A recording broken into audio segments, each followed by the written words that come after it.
ప్రశాంతంగా పీర్ల పండుగ మొహరం ఘనంగా జరుపుకోవాలి. ఎస్ఐ మణికంఠ. మత సామరస్యంగా పీర్ల పండుగ మొహరంను ప్రశాంతంగా ప్రజలు జరుపుకోవాలని బ్రాహ్మణ కొట్టుకూరు ఎస్ఐ మణికంఠ అన్నారు. సోమవారం నందికొట్కూరు మండలంలోని విలేకరుల సమావేశంలో ఆయన మాట్లాడుతూ వడ్డేమాన్, దామకట్ల, బ్రాహ్మణ కొట్కూరు, అల్లూరు గ్రామాలలో మొహరం సందర్భంగా పీర్ల పండుగను ప్రజలు ఘనంగా నిర్వహిస్తారన్నారు. గ్రామస్తులు కులమతాలకు అతీతంగా సామరస్యంగా పండుగ జరుపుకోవాలని ఎస్ఐ మణికంఠ అన్నారు.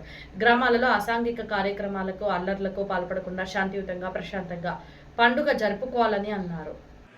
జిల్లా ఎస్పీ గారి ఆదేశాల ప్రకారం, డిఎస్పీ గారి ఆదేశాల ప్రకారం, సిఐ సుబ్రహ్మణ్యం సార్ సూచనల ప్రకారం ఈ నెల 25, 26 జరగబోయే మొహరం పండుగ ప్రజలందరూ ఘనంగా జరుపుకొని కోరుకుంటారు. బ్రాహ్మణ కొట్టు పోలీస్ తరఫున కోరుకుంటున్నాం.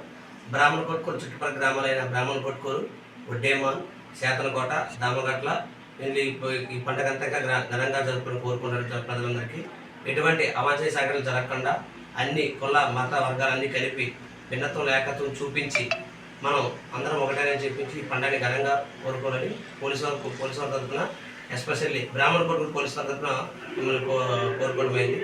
దీనికి ఎటువంటి అవాంఛనీయ సంఘటనలు జరగకుండా మీరు చూసుకోవాలని, ఏమైనా అవాంఛనీయ సంఘటనలు జరిగితే ఇమీడియట్గా మాకు 112కి తెలియపరిచించో మేము వచ్చి అక్కడ అవాంఛనీయ సంఘటనలు ఆ గుంటని చల్లాచల్లి చేస్తాం. మీకు ఎటువంటి ట్రాఫిక్ అంతరం లేకుండా పోలీసు వారి తరఫున మేము సాయం చేస్తాం. థ్యాంక్ యూ అందరికీ.